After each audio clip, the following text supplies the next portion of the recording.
Now, I must apologise for looking tired because I was up all night, but thank God Donald Trump is back in charge. Now, I stayed up all night just to watch the left-wing news channels all start to crawl back under their little rocks. It was hilarious. It was so good to see the looks on their faces. The girl in the yellow on the BBC and all those left-wing people. Hilarious. All of them could not hide their annoyance that Donald Trump was storming ahead.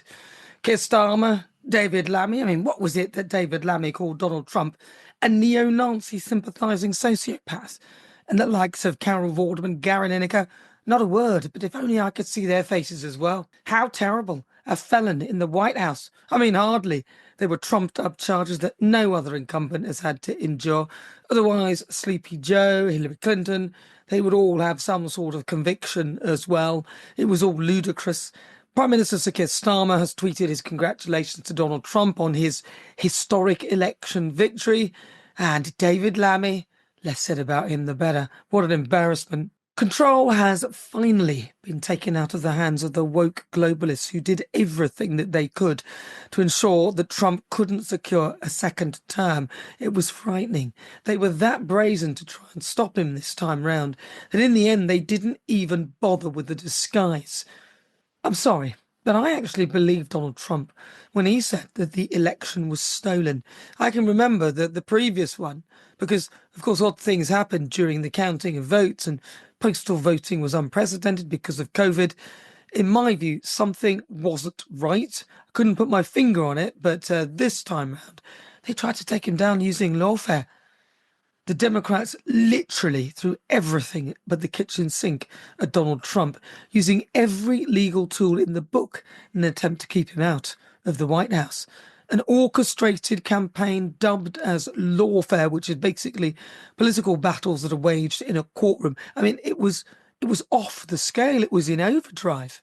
The aim to smear, discredit, and ultimately destroy Donald Trump in the hope that they would bury his chances of ever reclaiming his place at the top. And let's not kid ourselves. The Democrats' attempts to bring Donald Trump down weren't just about seeking justice or upholding the law, because if that were truly the case, then why didn't we see equal energy directed towards the questionable dealings of the Democratic figures?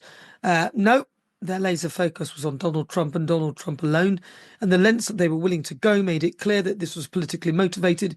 It was a vendetta. Take for example, 2023 Manhattan, the indictment.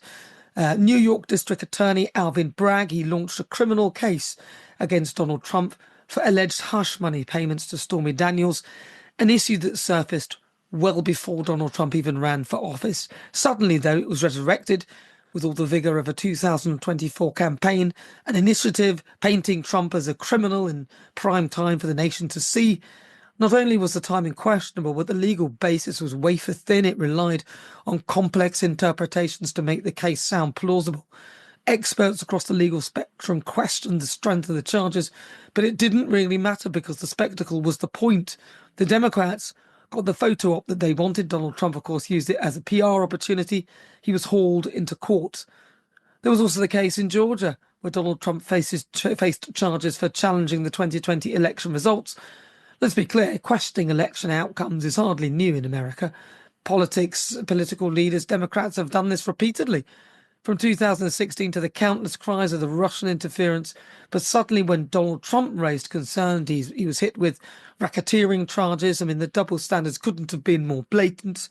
If the shoe were on the other foot, and it was a Democrat challenging the results, would we have even seen the same amount of fire and fury? Pretty unlikely. There was also the Georgia case. Donald Trump faced a federal indictment from special counsel Jack Smith over his handling of classified documents, an issue that ironically also embroiled President Joe Biden.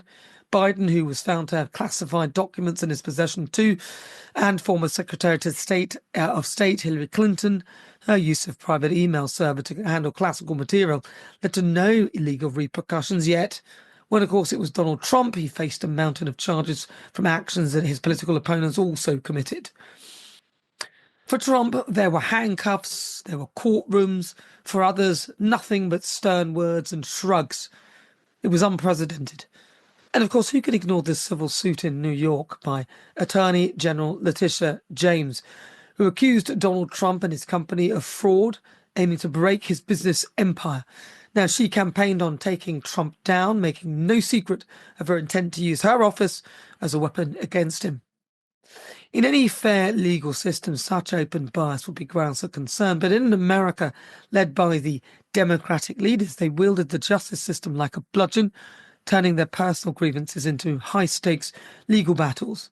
I mean, there was nothing democratic about them at all. The Democrats' relentless lawfare against Donald Trump was more than just an effort to keep him out of office.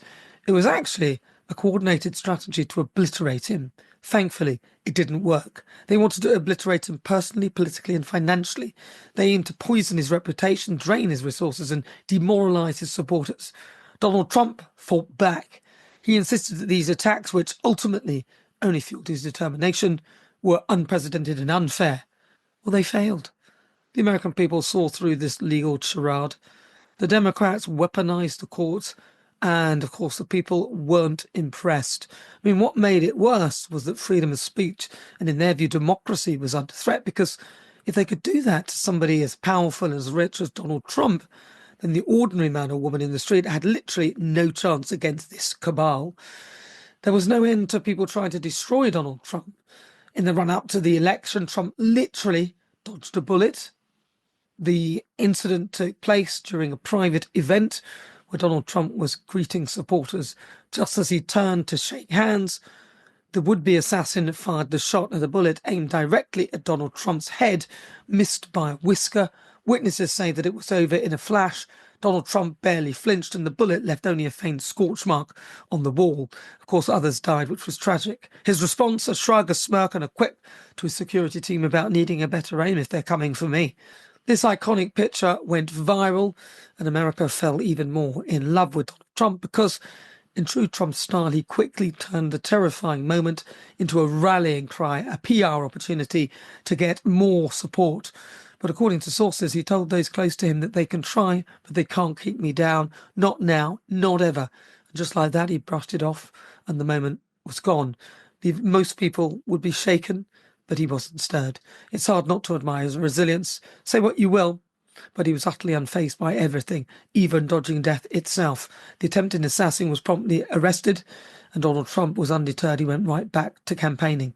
For supporters, this near miss is proof of the unstoppable spirit of Donald Trump. To his critics, it was a reminder that Donald Trump isn't going anywhere anytime soon, and not without a fight. And this win was a win for humanity. Donald Trump never started any wars. Instead, he created relationships with dictators that were hard to reach, like Kim Jong-un, Vladimir Putin, and leaders in the Middle East, which was stable when he was power. So despite the efforts of the Democrats and lefty media who tried to destroy him and smear his name, remember the film The Adjustment Bureau? Things have just been adjusted. Nothing trumps the Trump.